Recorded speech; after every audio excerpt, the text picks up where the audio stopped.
Hello everyone, welcome back to Dugout Daily. I'm Charlie and today we have another video. This time we are reviewing the match when Newcastle welcomed Manchester City to St James's Park in the third round of the Carabao Cup on Wednesday, as Newcastle backed up their 8-0 thrashing of Sheffield United at Bramall Lane with a 1-0 win over Manchester City. Before we get going, make sure to like, share and subscribe to the channel if you are new around here. Dugout Daily, the football channel, hit the Apex the F1 channel and at MCFC Hibs on Twitter. We will get going then, and Newcastle boss Eddie Howe says his side are eager to go one better than last season's runners-up finish in the Carabao Cup after his side beat Manchester City to reach this campaign's fourth round. Alexander Isak scored the winner for a largely second-string Newcastle, who came to life after the break to beat a much-changed City. Newcastle, who lost to Manchester United in last year's final, made 10 changes from Sunday's 8-0 win at Sheffield United and barely got a kick in the first half, dominated by the visitors. But with Bruno Guimaraes and Anthony Gordon sent on at the break, the Magpies were transformed, with Isak slotting home following fine work from Joe Linton.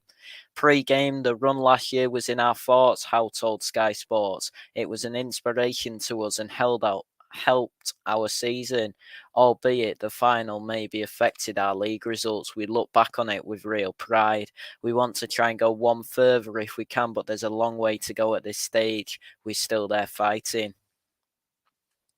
Disciplined but passive in the face of City's possessional dominance, Howe's men were fortunate to still be level after 45 minutes, with Julian Alvarez missing two decent chances.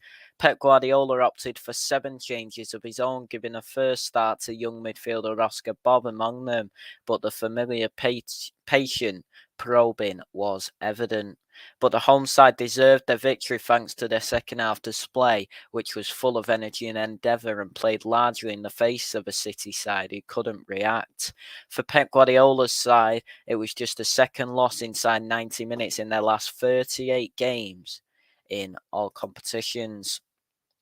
Newcastle are now unbeaten in 4 after a run of 3 straight losses, with their reward for Wednesday's win a fourth-round shot at revenge against the side that beat them in last year's final.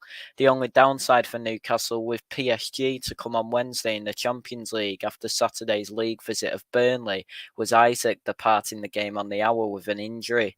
Even with so many changes, the styles of these two sides and the reasons they're both so prominent in the English game now was evident in an entertaining game of two halves at St James's Park. City looked to dominate and patiently pick apart their opponents, a process we slotted into seamlessly in the first 45 minutes without making an important breakthrough.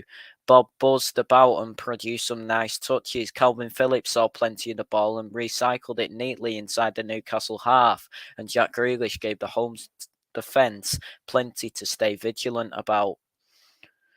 Had Alvarez shown the kind of predatory finish that has defined his season so far with 2 chances, the first the best of the 2 but saved by a Nick Pope boot, City could well be looking at a 4th-round tie of their own. But even with a shadow side, Newcastle are a well-drilled unit out of possession, and they held firm until the break, before turning on the afterburners in a superb second half. The introduction of Gordon and Guimaraes in place of full debutants Lewis Hall and 17-year-old Lewis Miley was the catalyst, but the whole Magpies side were improved. Gone was the passivity, and in its place an arrowhead of energy and intent straight to the heart of City's defence. It was a game of two halves, said Howe. The first was tough and City played well. We didn't, but defended well, and we didn't have the ball. In the second half, we were excellent in most aspects, defensively and offensively. We attacked well and probably deserved the win in the end. There were tactical changes at halftime, but the biggest thing was in belief. This isn't a reflection on the lads we took off, but the lads we brought on made a big difference. With the ball, we were a better team completely. Isak has been brilliant in his second season in England, I should say, and he was on hand yet again to slot in at the back post after a driving, powerful run and low ball from Joe Linton. After that, they continued to press, but also managed the game superbly to hold City at bay, despite the introduction of Phil Foden, Mateus Nunes and Jeremy Doku. The closest the visitors came to forcing a shootout was a Rico Lewis shot that he dragged past the post. So that is it for this video then. Everybody, thank you all so much for watching. Please like, share and subscribe to the channel if you are new around here. Dugout Daily, the football channel. Hit the Apex F1 channel and at MCFC Hips on Twitter. Everybody, thank you all so much for watching and we'll speak to you all soon. Take care and goodbye.